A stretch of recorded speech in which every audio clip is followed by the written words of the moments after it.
Mbote na balandinio surtout ya Adasate Motivi, soyez tous le bienvenu dans notre émission. Les abakou qui oi, les adasachu oi, les loto libino, moi si à mondele, les loto libino love story. Tozo senga bino bo sotaraba publicité te pour na bozwaka toujours le meilleur na biso.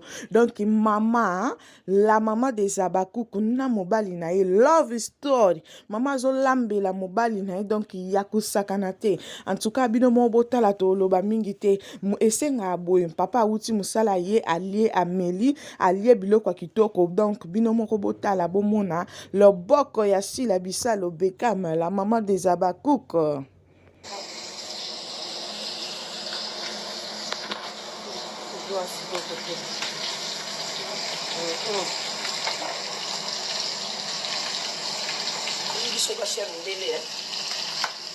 La pomme de terre, la carotte au lait.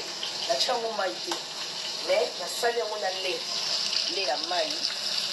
Lait de madame. Du temps on a mon sala. Après madame. Déjà c'est déjà prêt.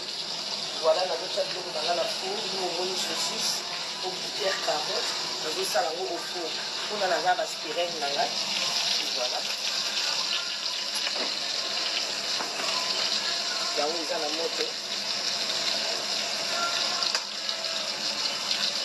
Você sabe como é uma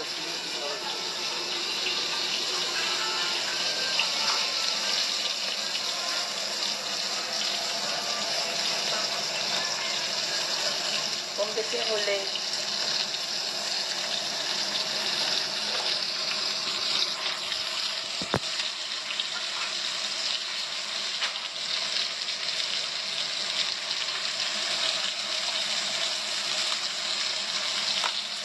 Au lait, yangoyo, les autres cas. Voilà, on met. On a vomi comme on dit.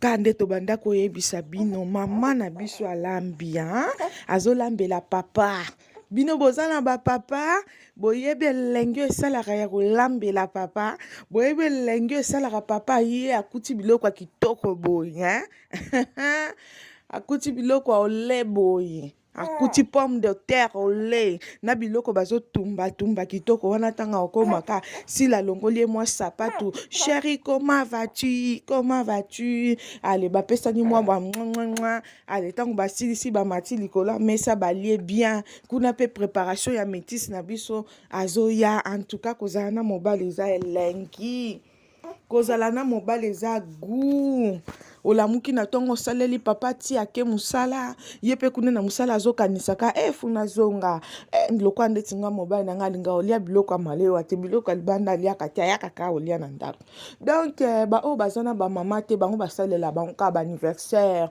bango vina bango eza na sens te ye mama bango atinda kaka bafinga batu po manque à faire mobali soko ozovanda na ye aza mobali bato akonyokola yo mama sirila pe kaka lingi aloba mobali so bozovanda na aza mobali ya batu akonyokola yo na façon moko po aza kaka tantôt aye moi 3 jours moi 2 jours moi na 4 jours ali moi azomona na suste mais mobali so kaza ayo moko esala elengi po chaque jour ata zwi na ye nyongo libanda mais ayebi ke mère a parlé aza il faut na zonga ndako siko bino est-ce que boyebi elengi wana boyebi yango te est-ce que boyebi elenga kozala na papa fidèle na ndako likolo nango lisusu mundele boya boloba bosangana biso paps azali biso paps azali bino paps azati yango tozosenga na babakuki nyonso ke filme na biso suspect kala mingi te ezobanda na bekran na bino bozala wana attentif mpona kopartage filme na biso mpona koaime filme na biso surtout mpona kopartage parce que babakuki ebele balingaka kopartage te tosala musala topartage filme na biso débat na biso na bango ekomi musala bakoya balobi mais biso fo topresentaka musala fo la musala o ezosala makitoko alors tozosenga na babakuko botelema tosala mosala na biso bien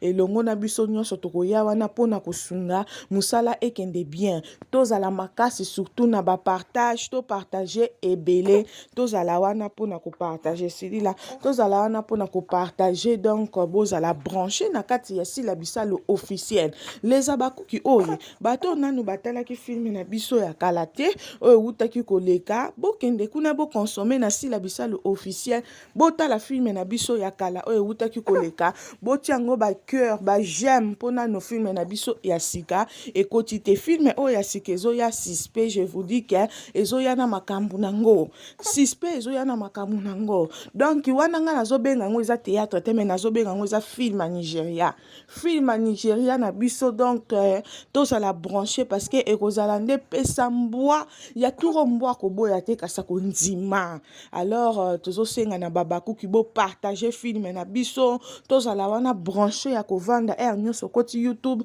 otali eske film bandi eske natalaki film wana otali yo moko soko otalaki te okoti okonsome mpona kozela film ezoya en tout cas tozala branché tozosenga na babakuki nyonso babakuki oye leza dasa shu oye bosepela na musala dasa tozosenga bino na bolingo nzambe soko lingaka nga soko sepela na musala na nga en tout cas kosote publicité te soko otaleli nga publicité moko nzambe apambola soko sisi otala émission otiki publicité otali yango esala bien mpona chaîne parce que musala na biso efutaka biso kaka yango bo continue ko s'abonner massivement. Bonne journée à toutes les abakouk.